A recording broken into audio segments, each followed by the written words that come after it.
E nós mencionamos os versículos 18 a 21. E vimos aqui a importância que o apóstolo Paulo dá acerca de nós como cristãos estarmos totalmente controlados e dominados pelo Espírito Santo, ou seja, plenamente conduzidos pelo Espírito Santo. E Paulo, ele trata de ser cheio do Espírito Santo em primeiro lugar no culto, e ele fala no versículo de número 19, nós vimos isso semana passada, é só para relembrar, que um crente cheio do Espírito Santo é aquele que o tema das suas conversas é adoração. Ele diz no verso 19, falando entre vós com salmos, entoando e louvando de coração ao Senhor, com hinos e cânticos espirituais. E ele fala que uma vida cheia do Espírito Santo é uma vida que adora a Deus. Mas nós vimos também semana passada que um crente cheio do Espírito Santo, ele tem um coração grato ao Senhor. O verso 20 ele diz, dando sempre graças por tudo a nosso Deus e Pai, em nome do Senhor Jesus Cristo. E quando ele diz isso, ele fala que um crente cheio do Espírito Santo, ele não tem murmurações em seus lábios, mas ele tem adoração. É um crente que adora, é um crente que louva, é um crente que reconhece que tudo quanto ele enfrenta, passa, é pela graça de Deus, e a graça de Deus lhe dará força para atravessar qualquer circunstância. E no versículo 21 ele dá mais um detalhe acerca do crente cheio do Espírito Santo, que é a sujeição. E é onde ele vai se concentrar mais claramente a partir dos versículos seguintes. Primeiro, ele diz que todos devem se sujeitar um ao outro no temor de Cristo. Então todo cristão deve ser submisso um ao outro, reconhecendo a autoridade do outro, se submetendo e assim por diante. Nas nossas Bíblias em português, colocaram um subtítulo aí. Geralmente na minha versão, por exemplo, a Almeida, Revista Atualizada, está o lar cristão, marido e mulher. Em outras versões talvez estejam algo diferente. E como nós já aprendemos aqui, em outros cultos, em outros estudos, esses subtemas, esses títulos em negrito, eles não são inspirados. Por isso eu posso falar mal deles. Então esses títulos aí em negritos não são inspirados. Na verdade, é os tradutores brasileiros que colocam para facilitar a compreensão. Num certo sentido, facilita, mas na hora de interpretar o texto pode confundir. Porque parece que Paulo está mudando de assunto quando ele vai falar sobre as mulheres serem submissas aos seus maridos e os maridos amarem as esposas. Mas na verdade Paulo não está mudando de assunto, ele está seguindo o mesmo raciocínio.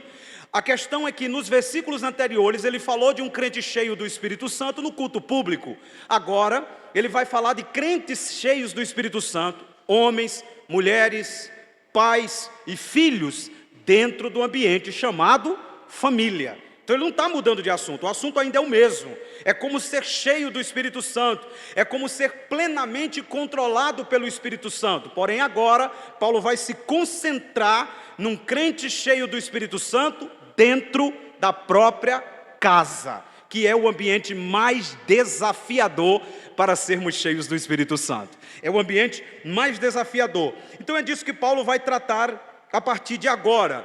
E esse trechinho aqui, irmãos, dos versos 22 até o verso 33, é chamado teologicamente de códigos domésticos. Curioso isso, códigos domésticos. Por quê? Porque Paulo vai se concentrar especificamente na questão da família. Como é que nós, como família, podemos ser plenos em Deus? Como é que nós, como famílias, poderemos viver plenamente na plenitude do Espírito Santo? E Paulo, para começar a falar sobre como ser plenamente família, ele começa com as mulheres. É curioso isso. Embora a autoridade tenha sido dada ao homem, e foi, mas quando Paulo vai tratar a respeito de ser cheio do Espírito Santo dentro de casa, quando ele vai tratar a respeito da questão de ser plenamente família, como Deus deseja, ele começa com a mulher. O versículo 22 ele diz, as mulheres. E por que Paulo começa com a mulher? Porque os irmãos sabem muito bem que a mulher, ela tem a tarefa bíblica de ser a edificadora do lar. É o texto clássico de Provérbios 14, versículo 1. A mulher sábia edifica a sua casa, e a tola destrói, e diz o texto, com as próprias mãos. Com as próprias mãos ela derruba toda a casa. Com as próprias mãos, a tola destrói toda a família. Ela não precisa, prestem bem atenção disso, a tola não precisa da ajuda de Satanás. Vocês já pararam para pensar nisso, irmãos? A tola, a mulher tola, ela não precisa da ajuda do diabo. Ela destrói a sua família com as próprias mãos, sem a interferência de Satanás. Satanás nem precisa agir, ela mesma derruba tudo. Onde ela coloca a mão, ela estraga tudo, ela destrói tudo. No entanto, a mulher sábia, ela é essa construtora do seu lar, ela é essa edificadora do seu lar, por passar mais tempo dentro de casa, por passar mais tempo com os filhos. Segundo o padrão bíblico, ela é aquela que edifica, ela é aquela que constrói. Quando nós analisamos a Bíblia Sagrada, especificamente no assunto chamado família, nós vamos perceber que o marido tem, dado por Deus, a responsabilidade de ser o provedor do seu lar. Enquanto que a mulher tem a responsabilidade, dada por Deus, de ser a edificadora desse lar. Então os papéis não podem ser invertidos. O homem foi chamado por Deus para ser o provedor do lar. E nós encontramos isso claramente no início de tudo. Abra a Bíblia, por favor, no livro do Gênesis. Vejam Gênesis capítulo 2, versículo 15. Há algo aqui maravilhoso. A mulher não havia sido criada ainda. E veja o que Deus diz no versículo 15. Gênesis 2,15. Tomou, pois, o Senhor Deus ao homem e o colocou no jardim do Éden para, e aí tem dois verbos, o cultivar e o guardar. Então nós temos duas coisinhas aí. Em primeiro lugar, Deus deu ao homem a responsabilidade de ser o provedor. Isso aparece implicitamente aqui, porque ele deveria cultivar o jardim de onde ele tiraria o seu alimento, e ele deveria guardar o jardim para que o jardim não fosse invadido. E aqui nós temos as duas funções principais de um homem. Ele precisa ser o provedor do lar e ele precisa ser o protetor da família. Isso é curioso, irmãos, porque em Mateus 24, que não vamos ler para ganhar tempo, Jesus diz claramente, usando uma expressão, usando um costume, usando um exemplo da figura do marido dentro de casa, do pai dentro de casa, para falar da grande tribulação. E às vezes a gente olha só para o contexto em si da grande tribulação e não presta atenção no exemplo que Jesus está dando. Mas Jesus diz, se o pai de família soubesse a que vigília da noite haveria de vir o ladrão, ele não deixaria que a sua casa fosse arrombada. Então qual é o papel do pai de família também? Proteger a sua casa. Literalmente, e no mano a mano, e no corpo a corpo, brigar mesmo. Se o bandido vai invadir a minha casa ou a sua casa, e você é o homem da casa, você tem que ir até as últimas consequências. Você tem que partir para cima dele. Você não pode deixar que aquele homem que invadiu sua casa pegue sua esposa. Senão você não está sendo um marido bíblico. Você não pode deixar que aquele homem que invadiu a sua casa pegue tudo que você tem, a menos que você esteja protegendo para não reagir a um assalto, é claro. Mas entrega tudo, menos a vida. Mas se ele partir para cima da sua mulher ou dos seus filhos, é sua responsabilidade arriscar a vida, protegendo a sua casa. Deus nos deu essa missão. Deus nos deu a missão de ser o provedor e Deus nos deu a missão de ser protetor. Portanto, se nós como homens não estivermos fazendo isso, não estivermos provendo para o nosso lar e não estivermos protegendo a nossa casa, nós estamos falhando drasticamente na missão que nos foi dada como homens de Deus. E é importante a gente frisar isso aqui.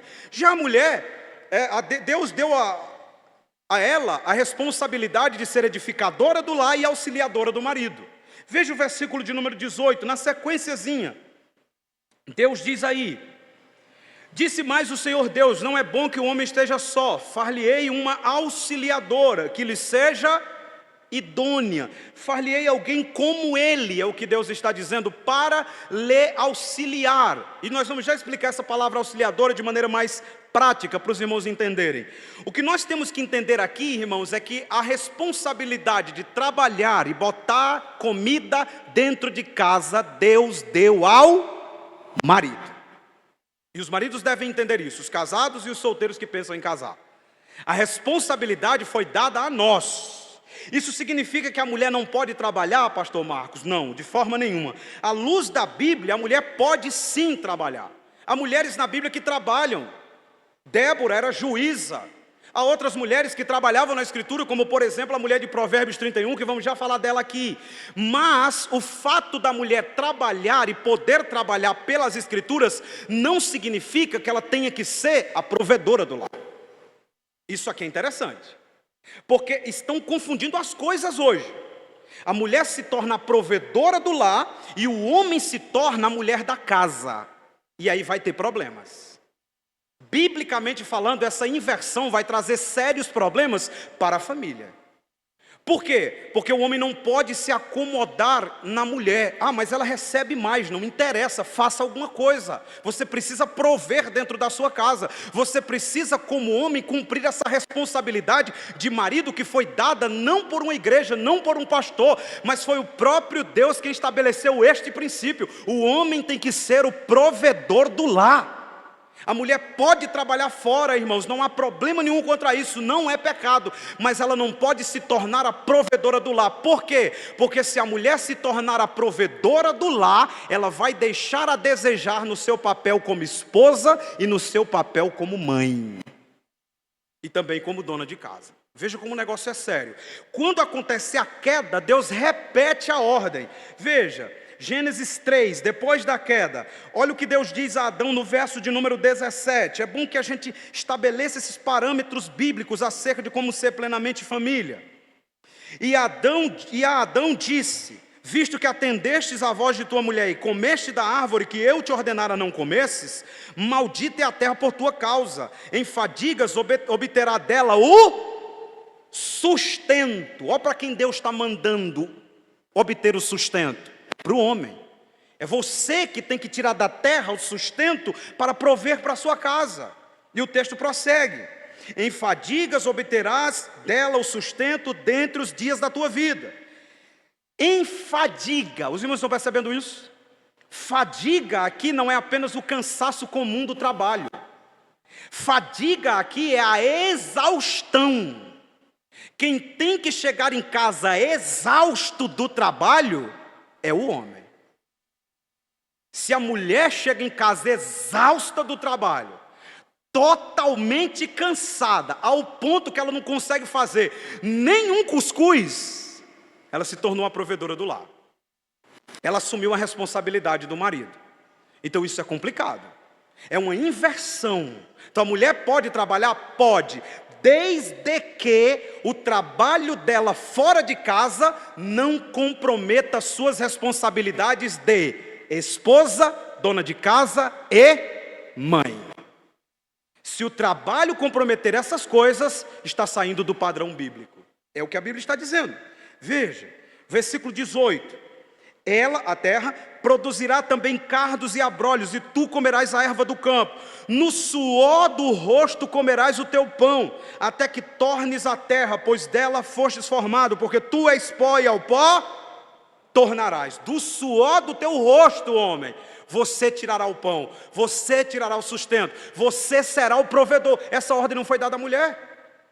Qual foi a ordem que foi dada à mulher? Deus disse: você vai conceber, Eva, e vai conceber com dores. Deus estabelece para ela que ela vai ser o quê? Mãe. Mais uma vez, não é uma proibição ao trabalho, é claro. Mas a responsabilidade de ser o provedor dentro de casa é e sempre será do homem. Até porque para o homem ser cabeça dentro de casa, ele precisa ser o provedor. Isso é um princípio bíblico. Isso está invertendo hoje, irmãos. Isso está ficando cada vez mais complicado. E aí eu quero deixar aqui claro para que não me entendam mal. Eu não estou falando aqui de situações em que o marido perde o emprego, porque acontece com qualquer um. O marido perdeu o emprego e a esposa trabalha. Então não tem o que fazer. Por um tempo ele será sustentado pela sua esposa, sim ou não? Algum pecado nisso? Não, porque ele está sem emprego. Mas ele também não vai ficar dentro de casa jogando videogame, assistindo série. Ele vai levantar da cama e ele vai bater em todas as portas que ele achar disponível, deixar currículo, fazer todo o esforço possível. Ele não vai se acomodar na provisão temporária da mulher. Ele vai se esforçar para arrumar o seu próprio emprego, para que os dois juntos possam conduzir o lar como a palavra de Deus ordena. Isso é ser plenamente família. Mas o mundo está invertendo tudo isso, irmãos. O mundo está invertendo tudo isso. E os papéis sendo invertidos, uma hora ou outra vai ter sérios problemas. Porque se nós sairmos do padrão bíblico, irmãos, não cuide que a nossa casa vai permanecer de pé. Ela vai desabar. Porque a base é essa, o que sustenta é isso. Então pode trabalhar fora, pastor Marcos? Pode, minha irmã. Não tem problema nenhum. Mas se o seu trabalho está comprometendo a sua missão de mãe, de dona de casa e de esposa, o que é que você vai escolher? Você vai escolher sair do seu trabalho. E aqui, não dá tempo de falar sobre isso, porque seria outro tema, e esse tema aqui seria muito bem mais ensinado pelo pastor do que por mim, mas para que a mulher possa ter essa liberdade de não ser a provedora do lar, é necessário que haja uma educação financeira. Estão entendendo? Não é só sair, tem que ter uma educação financeira. Então, para que a mulher não carregue o fardo de ser aquela que também é provedora junto com o marido, é necessário que nós organizemos a nossa vida financeira. Porque se alguma dessas áreas principais que a Bíblia estabelece está sendo sacrificada por causa do trabalho da irmã, a irmã precisa pagar as contas direitinho, não fazer mais contas e priorizar sua família. Sua família é mais importante do que seu trabalho. Seus filhos são mais importantes do que seu patrão ou sua patroa. É assim que diz as Escrituras e é assim que nós temos que seguir. Isso é importante a gente detalhar. Veja aí as missões da mulher. Veja Tito, eu disse domingo que eu ia mencionar esse texto hoje. Tito capítulo de número 2, versículos 3 a 5. Eu não li domingo, eu só mencionei, mas agora eu quero ler com os irmãos. Tito capítulo 2, versículos 3 a 5. Veja como Paulo estabelece aqui, é muito bonito o que Paulo faz aqui. Ele diz, quanto às mulheres idosas, as senhorinhas da igreja, olha a missão delas aí.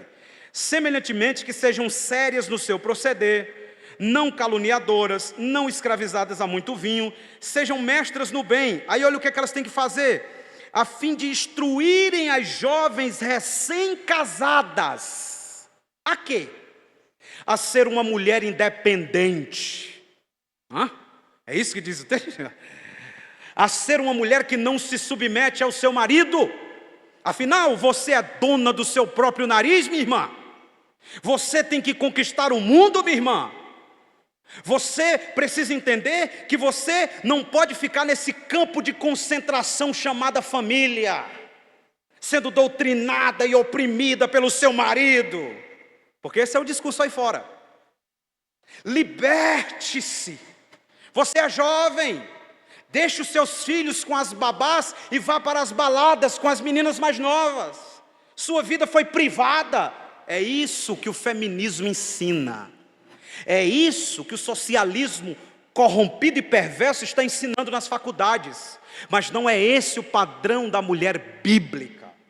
Olha o que Paulo diz em primeiro lugar: a fim de instruírem as jovens recém-casadas, não a serem feministas, mas a amarem o seu marido e também a seus filhos. Olha o que ele diz mais: a serem sensatas, honestas, boas donas de casa. Irmãos, é uma afronta, não é hoje?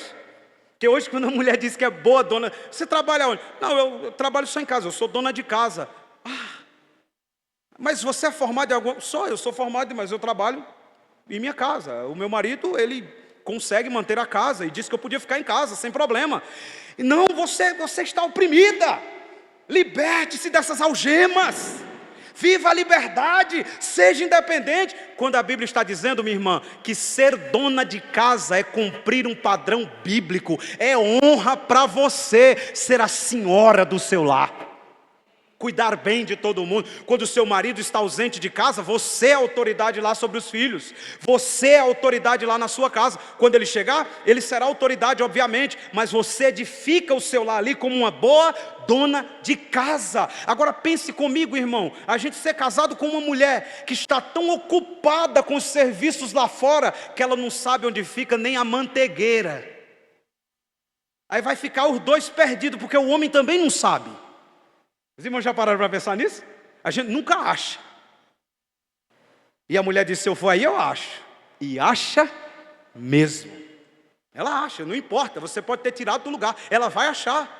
Mas imagine uma mulher, ela está tão ocupada com os serviços lá de fora, que ela não consegue mais ser uma boa dona de casa, ela não consegue mais amar seu marido, ela não consegue mais cuidar dos seus filhos. E o pior, com esse tipo de atitude, a palavra de Deus é blasfemada.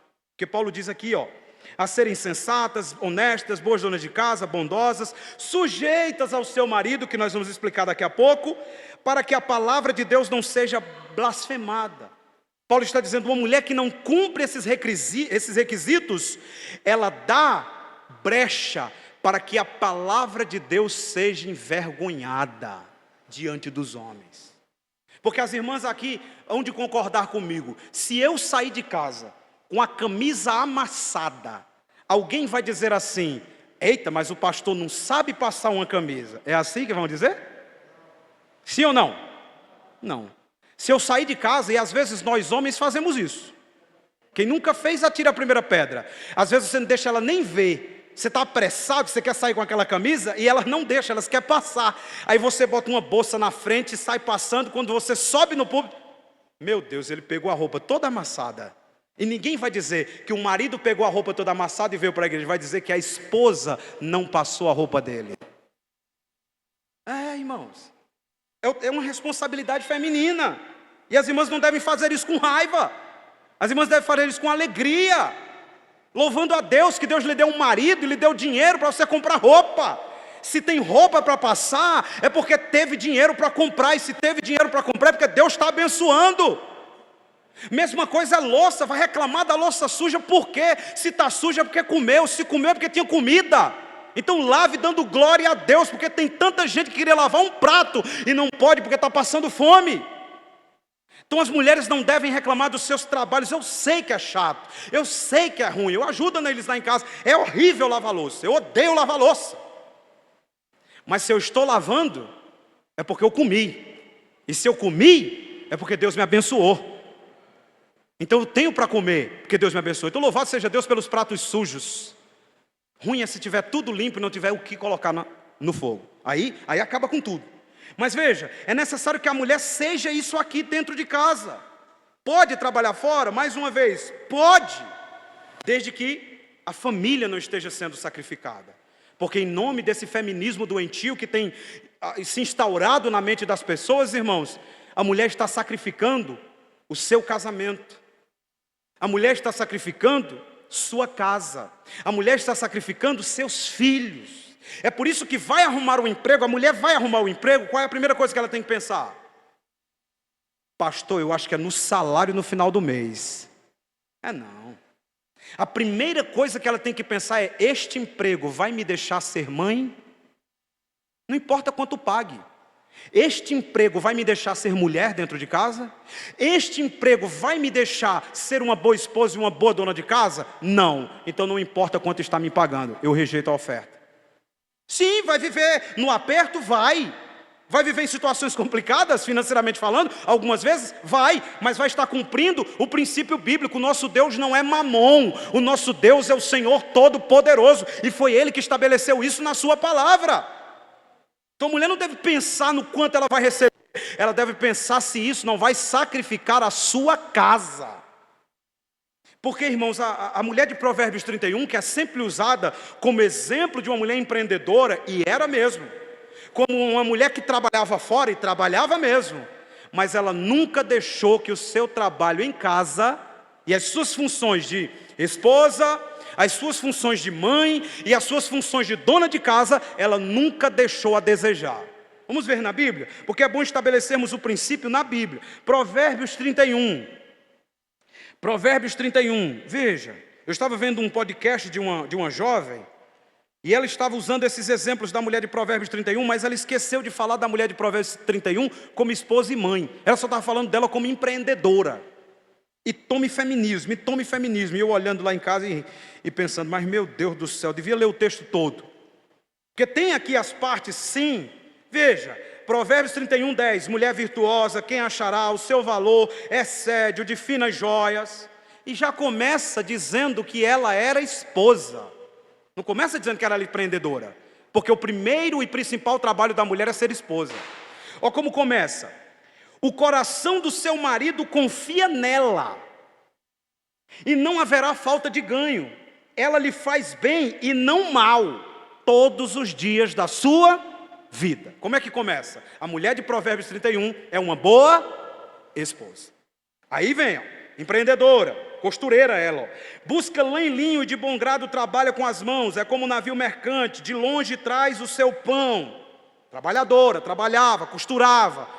Mas olha o versículo seguinte, é ainda noite, e já se levanta e dá mantimento à sua casa e tarefa às suas servas.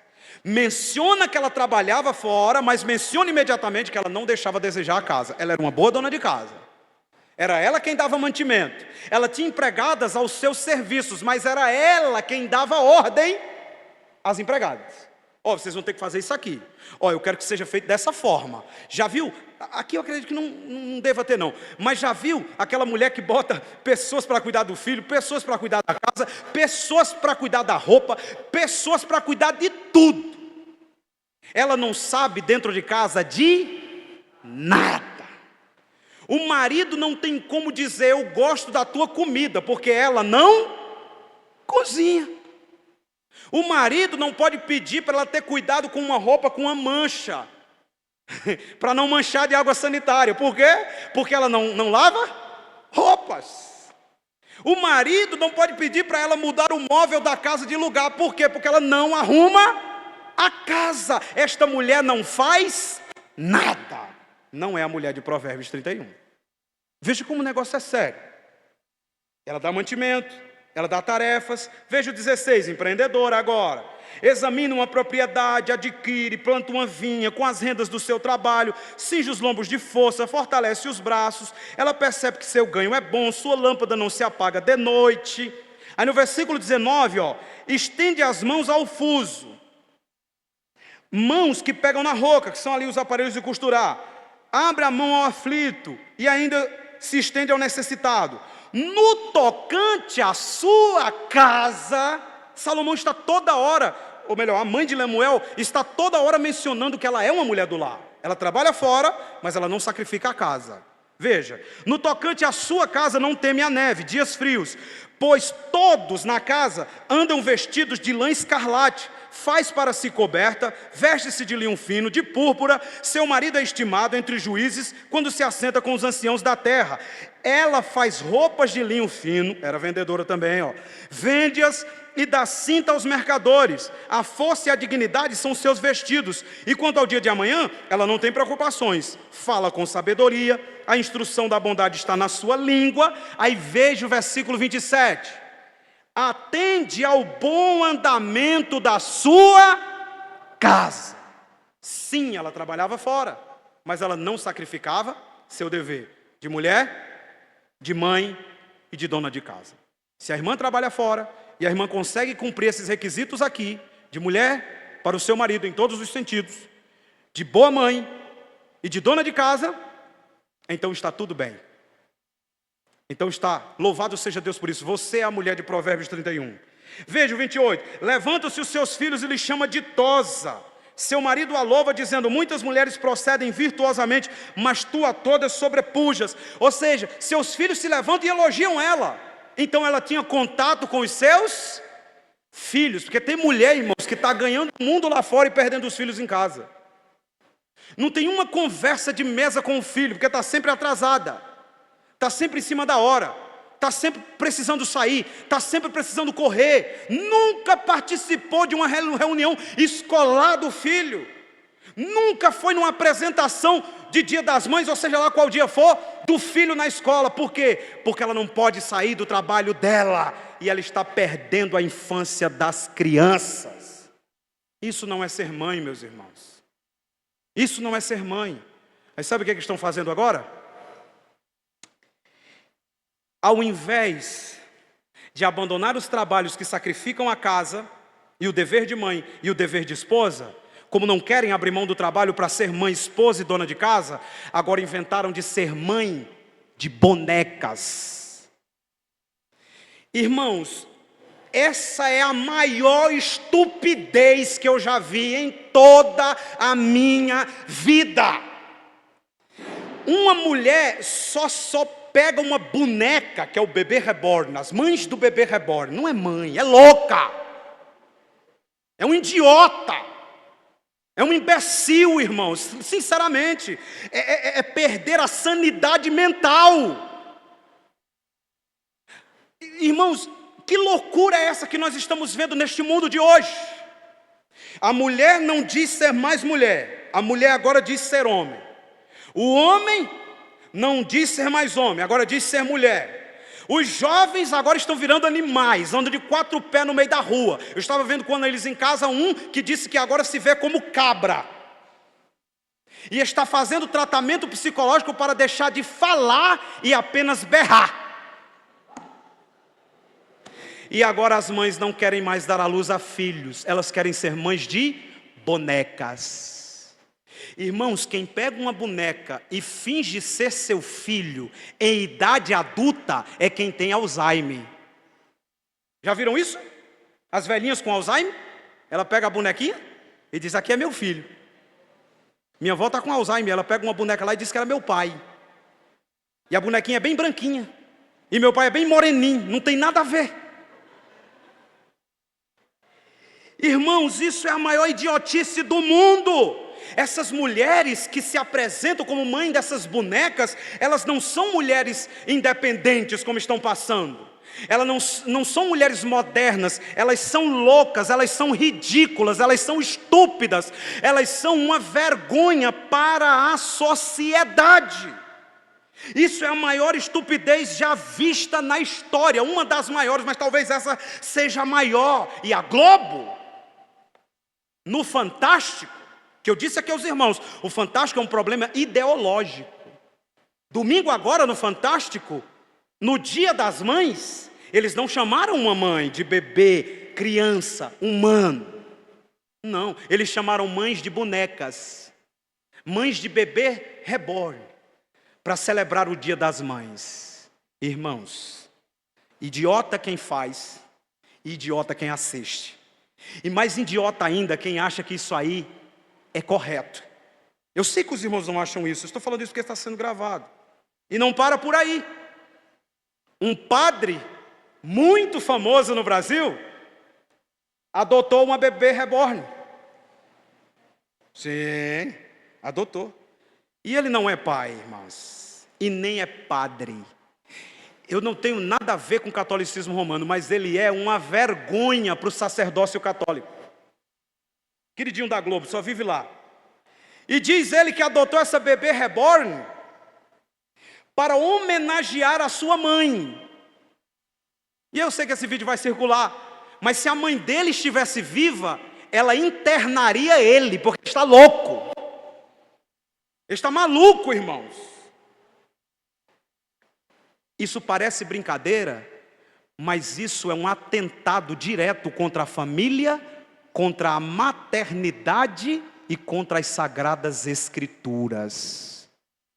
É um atentado direto contra essas coisas. Quanto custa um bebê reborn? Entre R$750 a R$9,5 mil.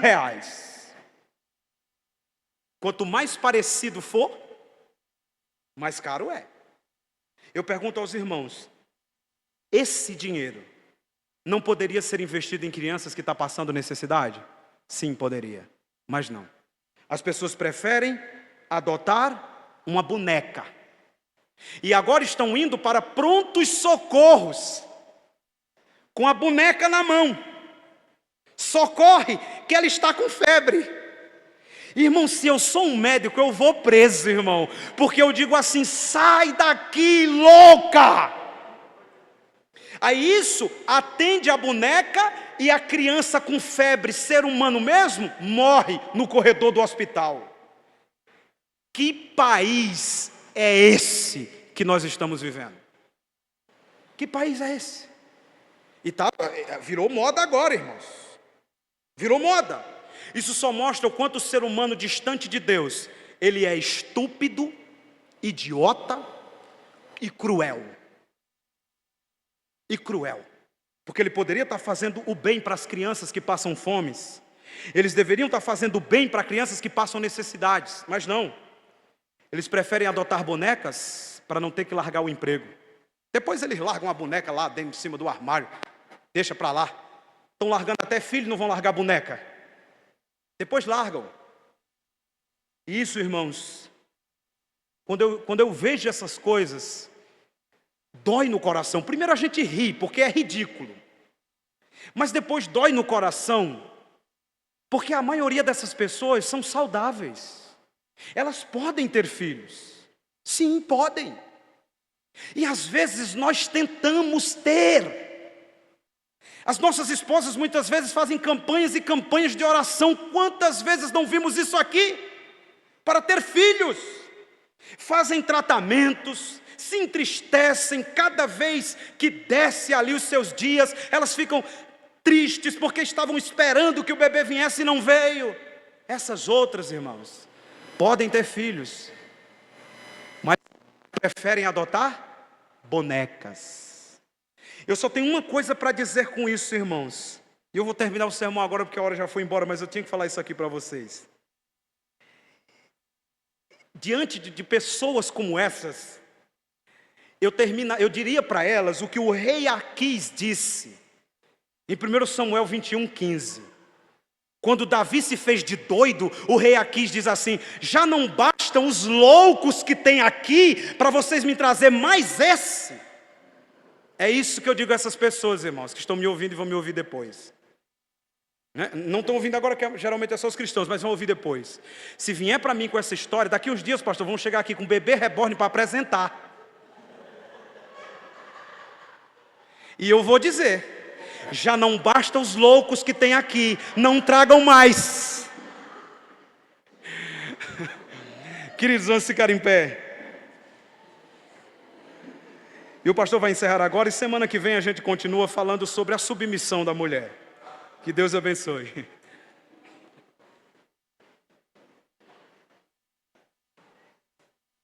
Graça e paz, meus amados. Amém?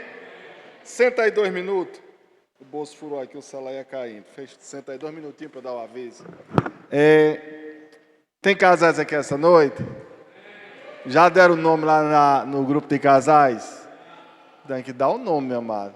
Se for por causa da inscrição, você é crente, você dá o seu nome lá e paga no final do mês, não tem problema, tá certo? Amém? Se o problema for esse. Se o problema for falta de vontade, aí é outra história. Mas em nome de Jesus, participe, meus amados. Não é? Isso, vai adiar até amanhã. Então até amanhã, em nome de Jesus, coloque lá o nome no grupo de casais e participe.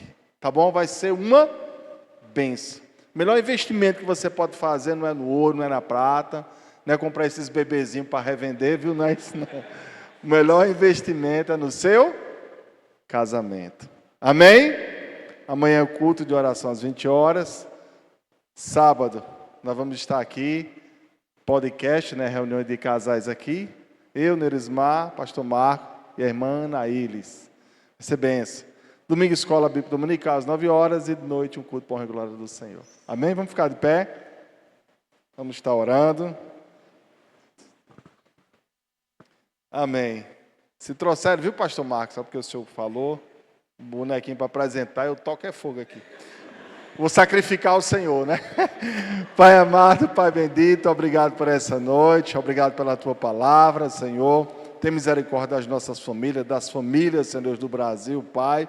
Que o Senhor nos conceda uma noite de paz, Senhor Deus, na Tua presença. É que eu te oro e te agradeço em nome de Jesus. Amém. Não deixa a chama apagar. Posso todas as coisas naquele que me fortalece. Lâmpada para os meus pés é a tua palavra e luz para o meu caminho. Amém? Deus abençoe a vida de todos.